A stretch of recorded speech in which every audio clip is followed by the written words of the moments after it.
Je me présente, Isabelle Goyette, agente de conformité au CPE-BC Le Petit Monde de Calimero depuis maintenant 4 ans. Mon rôle est d'accompagner les candidates dans le processus de reconnaissance, les RSGE dans le processus de renouvellement de reconnaissance et d'accompagner les entrepreneurs dans le cadre du projet pilote. Mythe ou réalité? On se fait souvent poser la question, gérer un service de garde, c'est facile? En effet, c'est un mythe. Gérer un service de garde éducatif en milieu familial, c'est un défi au quotidien. Être entrepreneur en petite enfance, c'est aussi la gestion des dossiers, préparer les repas et les collations, faire l'entretien du service de garde, proposer des actions éducatives qui répondent aux besoins et intérêts des enfants, être disponible, à l'écoute, c'est un défi au quotidien. Est-ce qu'il est suffisant d'avoir seulement l'expérience pour ouvrir un service de garde éducatif en milieu familial? C'est un mythe. En réalité, l'expérience va vous aider dans votre travail au quotidien, mais il faut aussi avoir un bon sens de la communication, entretenir des relations de confiance avec les parents et les enfants au quotidien. Est-ce qu'il faut avoir une grande maison pour ouvrir un service de garde éducatif en milieu familial? C'est un mythe.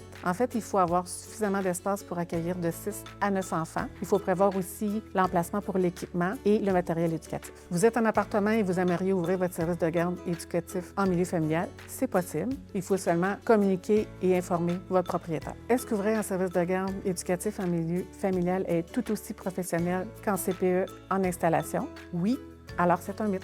Les services de garde en milieu familial font partie des types de services offerts par le ministère de la Famille. Pour toute question, je vous invite à consulter le site du ministère de la Famille. Étant entrepreneur, est-ce que c'est difficile de combler les places en services de garde éducatif en milieu familial? En fait, c'est un mythe. En tant qu'entrepreneur en petite enfance et vu le contexte de pénurie de places, c'est plutôt facile de combler les places. Il faut seulement faire les démarches nécessaires. Est-ce que vous devez avoir tout en place pour ouvrir votre service de garde éducatif en milieu familial? C'est un mythe. En fait, il est toujours possible de vous lancer dans l'aventure, même si vous n'avez pas tout le matériel et l'équipement, tant que vous respectez toutes les normes de sécurité prescrites par le ministère de la Famille. Est-ce que les parents sont difficiles à gérer? En fait, c'est un mythe et une réalité. Il est important d'avoir une bonne base en communication pour créer un lien de confiance, de partenariat et une bonne communication avec les parents. Est-ce que c'est possible d'ouvrir un service de garde éducatif en milieu familial en région éloignée? Oui, c'est possible. Il faut se référer au site du ministère de la Famille pour trouver le bureau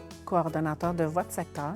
Il est aussi possible d'ouvrir un service de garde en communauté ou en entreprise dans le cadre du projet pilote du ministère de la Famille. Par exemple, une candidate a communiqué avec moi pour ouvrir son service de garde éducatif en milieu familial. Comme elle était dans le secteur d'un autre bureau coordonnateur, je l'ai redirigée vers celui-ci. Est-ce qu'il faut accueillir plusieurs enfants pour que ce soit rentable?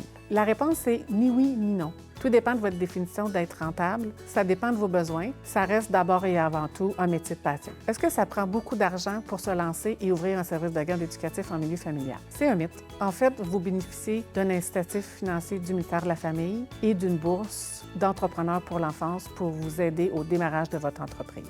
Si vous avez des questions, je vous invite à communiquer avec le bureau coordonnateur de votre secteur et à visiter le site web Entrepreneur pour l'enfance.